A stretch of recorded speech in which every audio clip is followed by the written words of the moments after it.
Baik.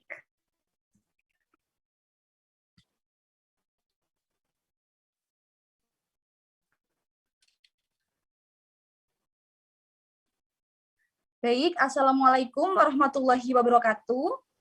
Waalaikumsalam warahmatullahi wabarakatuh. Baik, apakah semuanya sudah masuk Zoom? Sudah, Bu. Oke, kalau sudah lengkap, Ibu mulai ya. Iya, Jadi Bu. sebelum kita memulai pembelajaran pagi hari ini, sebaiknya kita berdoa terlebih dahulu supaya ilmu yang kita pelajari hari ini dapat bermanfaat bagi kehidupan. Untuk ketua kelas, silakan dipimpin berdoa dulu.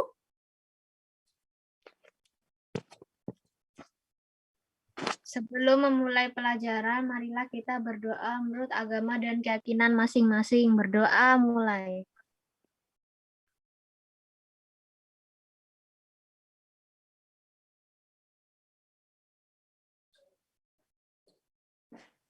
Berdoa selesai. Baik, terima kasih ya Riza. Oke, Ibu mulai pembelajaran Ibu kali ini.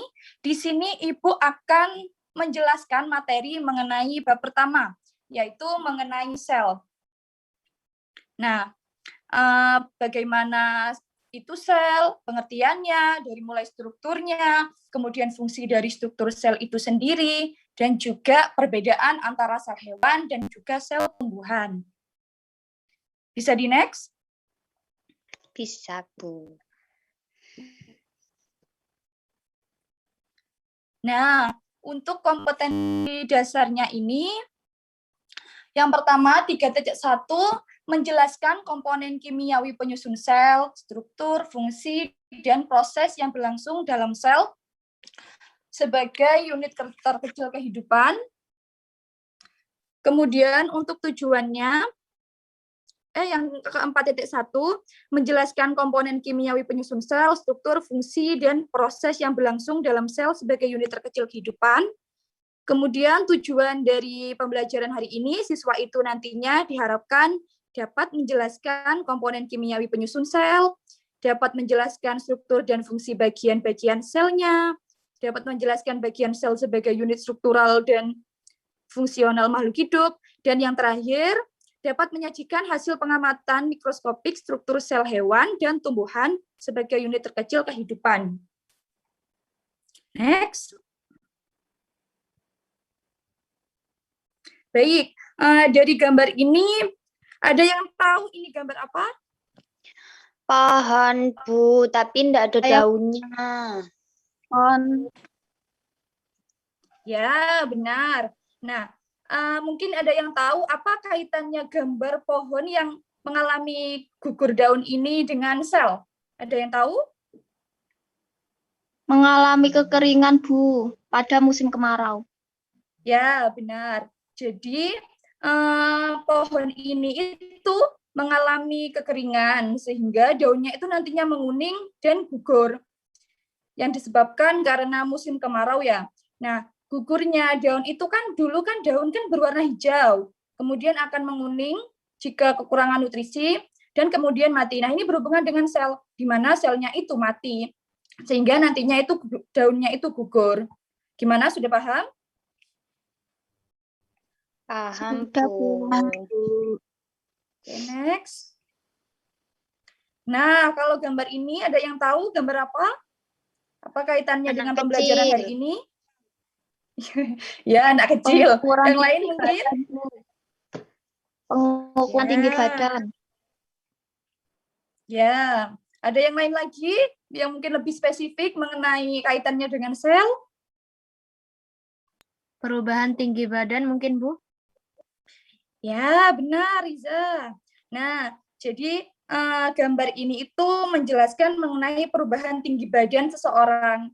Nah, kita kan tahu ya, mulai dari kita SD, SMP, dan sekarang SMA kelas 11, kita pasti mengalami peningkatan dalam tinggi badan kita. Mungkin memang beberapa ada yang tidak mengalami peningkatan tinggi badan karena beberapa faktor. Nah, peningkatan tinggi badan ini berkaitan dengan sel, di mana selnya ini bekerja untuk membantu proses pertumbuhan dan perkembangan. Jadi, seseorang itu dapat tumbuh tinggi, dapat tumbuh lebih kurus, gemuk, seperti itu. Gimana, sudah paham? Paham, Bu. Paham, Bu. Oke. Bisa next slide. Nah, sebelum Ibu lanjut ke apa sih itu definisi sel, mungkin tadi ada yang tahu, kan kita kan tadi sudah perkenalan mengenai definisi dari gambar. Mungkin ada bisa mencoba menjawab apa sih itu sel?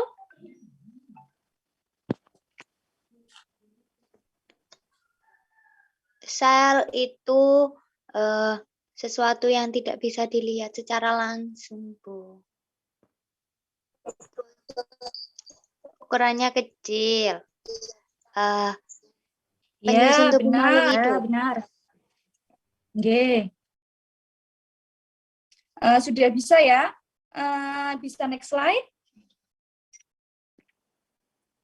Nah, sebelum ke definisi sel, di sini Ibu akan memberikan sedikit mengenai teori sel dari peneliti zaman dahulu. Yang pertama itu ada sel sebagai unit fungsional makhluk hidup oleh Max Kruse, yang mana menyatakan bahwa seluruh fungsi kehidupan pada makhluk hidup itu berlangsung di dalam tubuh yang dilakukan oleh sel. Kemudian ada teori mengenai sel sebagai unit pertumbuhan makhluk hidup oleh Rudolf Virchow, yang berpendapat bahwa omniselula ex cellulae, jadi semua sel itu berasal dari sel sebelumnya. Kemudian ada sel sebagai unit hereditas makhluk hidup. Jadi dulu itu ada penemuan unit penurunan sifat yang terdapat di dalam nukleus. Nah, yaitu kromosom, ditemukan kromosom, di mana di dalam kromosom itu terdapat gen yang merupakan unit pembawa keturunan atau sifat keturunan. Kemudian yang terakhir ada teori sel sebagai unit struktural makhluk hidup oleh Jacob dan T. Swan, yang mana menyatakan bahwa tubuh makhluk hidup itu tersusun dari sel-sel, sehingga sel ini disebut dengan unit struktural makhluk hidup atau penyusun makhluk hidup. Nah, sekarang masuk ke definisi sel. Jadi, berdasarkan teori sel, sel itu dapat diartikan sebagai unit terkecil penyusun makhluk hidup, dan juga sel itu sebagai tempat berlangsungnya aktivitas kehidupan, mulai dari proses sintesis, proses pengangkutan zat, ada pernafasan, ada dalam proses pengeluaran zat sisa, dan juga tadi yang sudah berhubungan dengan pertumbuhan dan perkembangan. Nah, ini ada komponen kimiawi penyusun sel. Jadi, senyawa kimiawi penyusun sel itu disebut dengan protoplasma, yang merupakan substansi yang kompleks. Jadi, protoplasma itu merupakan substansi yang sifatnya itu kompleks. Nah, komponen kimiawi penyusun sel itu sendiri terdiri dari dua. Ada yang organik dan anorganik. Yang organik itu ada karbohidrat, lemak, protein, dan asam nukleat, sedangkan yang anorganik itu ada garam mineral dan ion-ion. Oke, bisa next slide. Nah, kita masuk bagian struktur dan fungsi organel sel ya. Nah, untuk struktur sel, yang pertama itu berdasarkan strukturnya, sel itu dibedakan menjadi dua, yaitu sel prokariotik dan sel eukariotik.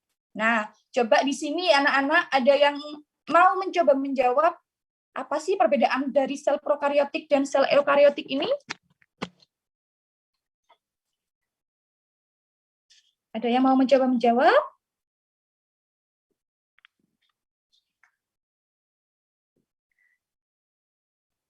Sebentar, Bu. Oke, nggak apa-apa, Ibu tunggu.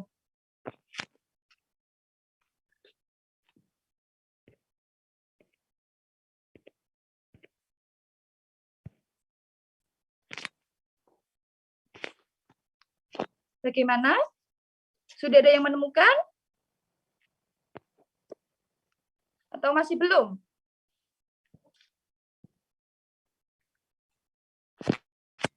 Ibu jelaskan saja ya. Sudah, Bu, sudah nemu, Bu.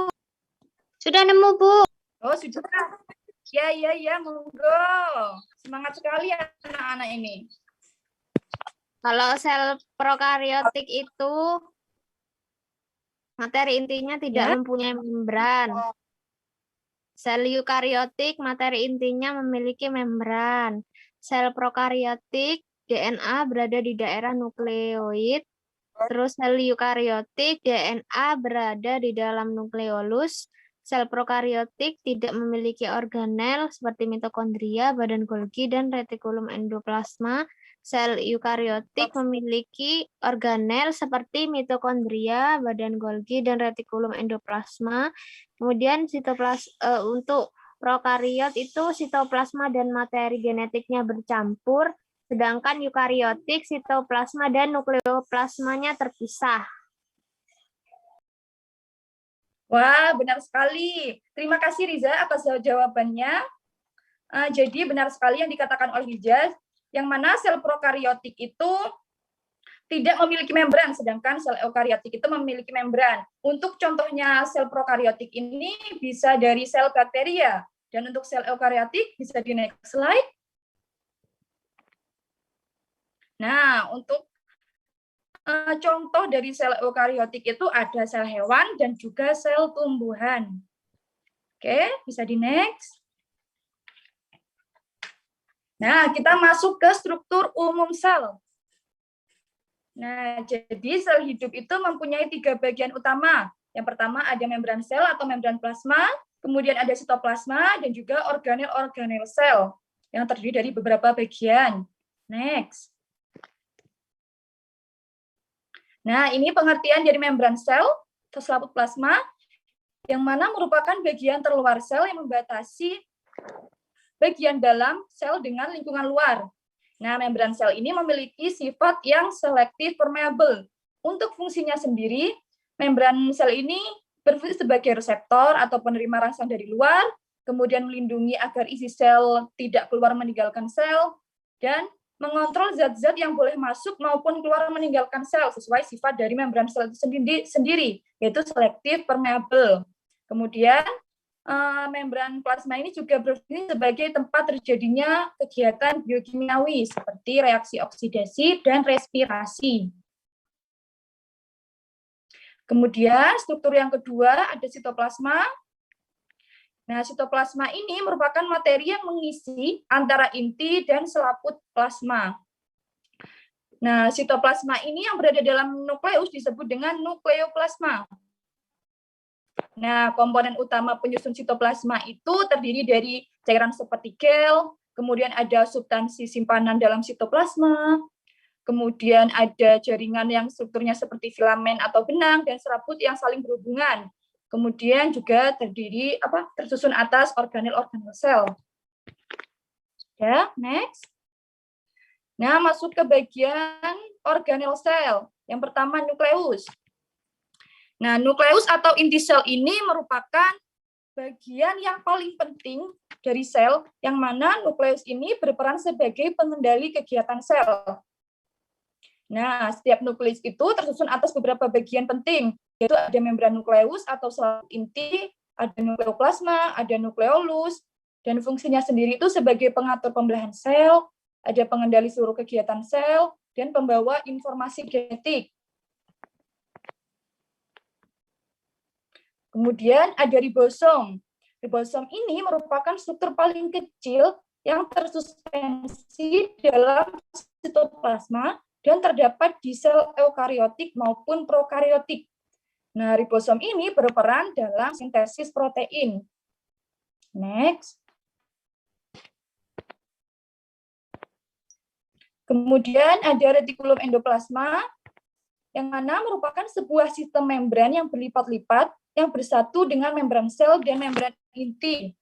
Nah, RE ini dibedakan menjadi RE kasar dan RE halus.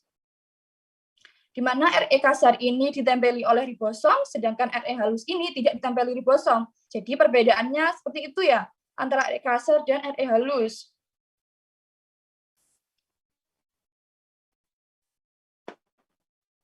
Kemudian ada badan Golgi, yang mana badan Golgi ini dapat dilihat dari gambar, bentuknya itu seperti kantung pipih dan dibatasi oleh membran.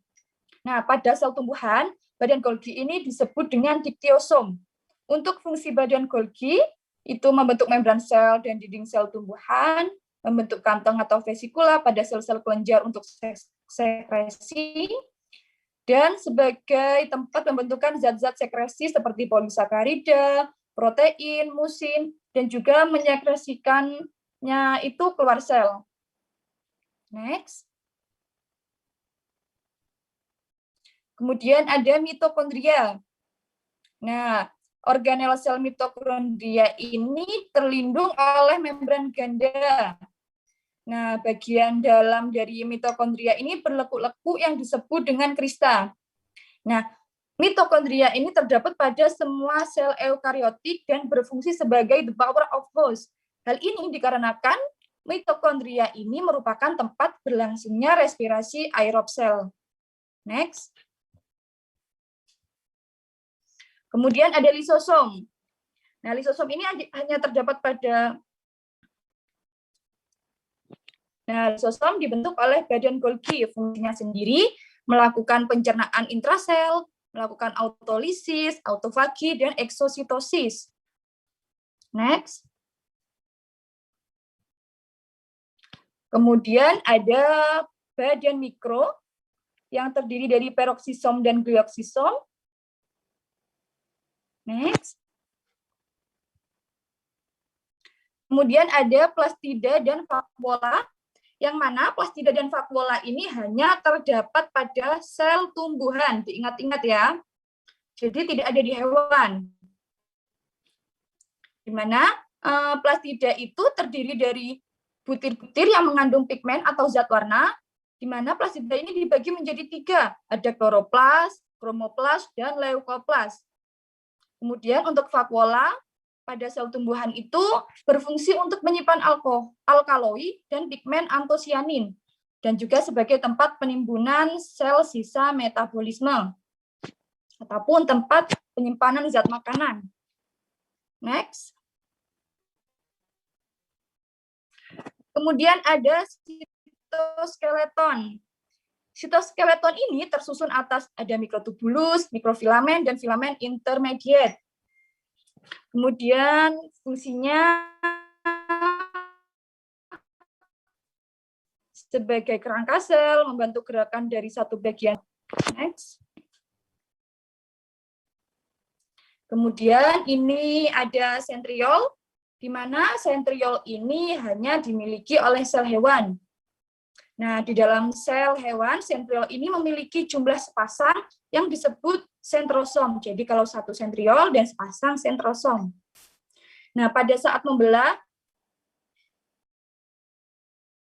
sentriol bereplikasi dan menghasilkan benang-benang spindle untuk melekatnya kromosom.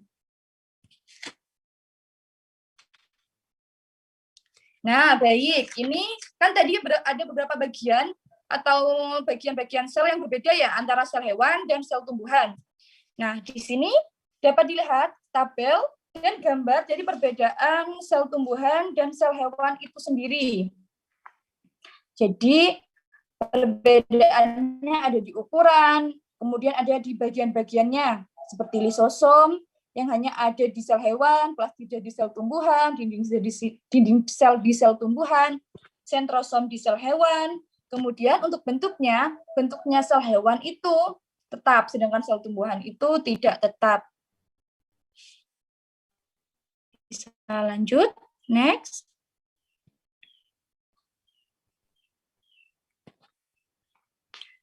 Sebelumnya.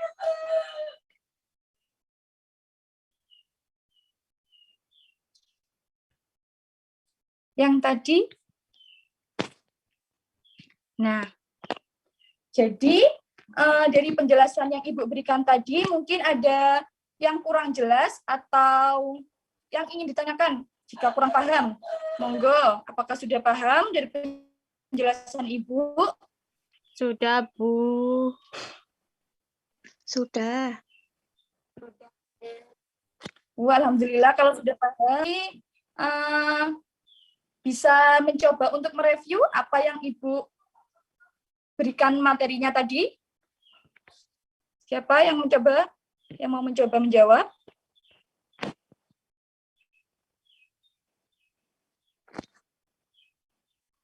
Ada yang mau menyimpulkan?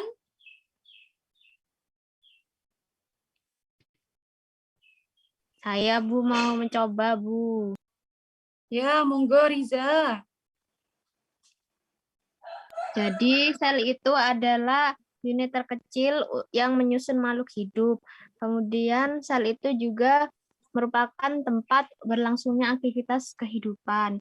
Berdasarkan strukturnya, sel itu dibagi menjadi sel eukariotik, contohnya di sel hewan sama tumbuhan. Kemudian prokariotik itu sel bakteri. Sel itu terdiri dari 3 struktur utama, ada membran sel, terus ada sitoplasma, ada organel sel. Kemudian organel pada sel hewan dan tumbuhan itu biasanya berbeda. Bedanya di sel tumbuhan itu ada yang namanya plastida, ada vakuola, ada dinding sel. Sedangkan pada sel hewan itu terdapat lisosom, sentrosom. Pada sel tumbuhan itu bentuk selnya tetap, sedangkan pada sel hewan bentuk selnya tidak tetap. Wah, terima kasih banyak. Berarti ini yang lainnya apa sudah paham semua? Seperti Riza, apa sudah paham semua? Jika ada yang kurang dipahami, bisa ditanyakan. Sudah paham ya? Sudah, Bu. Alhamdulillah, kalau sudah paham semua. Kalau begitu, untuk lebih mengasah kemampuan kalian mengenai struktur sel ini, Ibu ada kuis sedikit mengenai bagian-bagian selnya. Jadi kesimpulan tadi itu sudah benar yang dibicarakan oleh Mbak Riza bahwa sel itu merupakan unit fungsional unit terkecil dan fungsional makhluk hidup. Kemudian berdasarkan strukturnya itu sel dibagi menjadi sel eukariot dan prokariot. Yang mana sel eukariot itu contohnya ada sel hewan dan tumbuhan. Sedangkan sel prokariot hanya dimiliki oleh sel bakteri.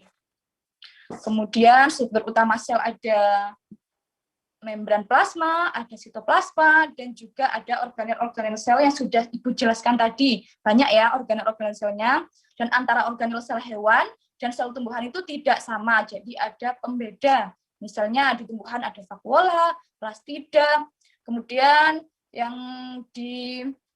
ada di hewan ada sentriol. Ya sudah, lanjut kuis langsung ya ini ya. Ya, Bu. Gimana? Kan sudah paham tadi ya? Kalau sudah paham, ayo coba Ibu tes dulu ya. Sudah siap? Ya.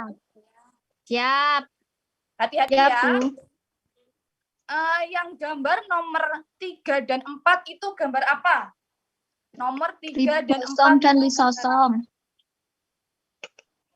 Ribosom Yakin? dan lisosom, Bu. Yakin. Mikrotubulus. Ayo, dilihat lagi. Mikrotubulus itu nomor 10, yang nomor 11 itu sitoplasma. Oh ya, benar Ari. Ini nomor 3 sama 4, Bu. Ya. Ya. Kemudian yang nomor 5 dan 6. Ayo. Hati-hati, dilihat lagi. Nukleus, Bu. Yang nomor 5. Ya, terus? 6. Yakin? Yang nomor 6 ini kompleks Golgi nomor 6. Yakin nomor 5 tadi nukleus? Nukleus apa nukleolus? Nukleolus, Bu. Ayo. Nukleolus apa Dan nukleus? inti. Nukleolus. Ya. Hati-hati ya. Oke, lanjut ya. Untuk yang nomor 1 itu apa? Nomor 1. Dan inti. Mitokondria. Mitokondria. Ayo. Yakin? Iya, Bu, yakin. Ya, benar. Jadi sudah paham semua ya? Jadi untuk tadi yang masih salah-salah, mungkin lebih dipelajari lagi ya. Bagian mana selnya? Tidak keliru seperti tadi, mengerti? Bisa dipahami anak-anak? Sa. Bu. Oke.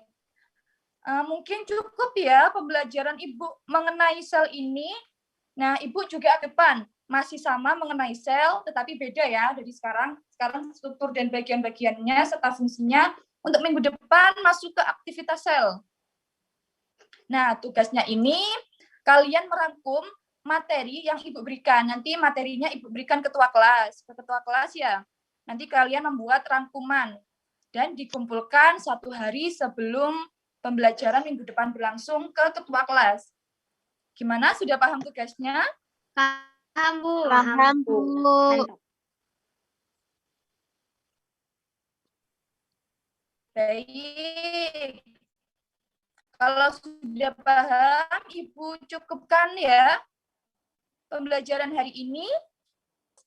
Kemudian untuk ketua kelas, monggo dipimpin berdoa terlebih dahulu. Sebelum kita mengakhiri pelajaran hari ini, marilah kita berdoa menurut agama dan keyakinan masing-masing. Berdoa mulai.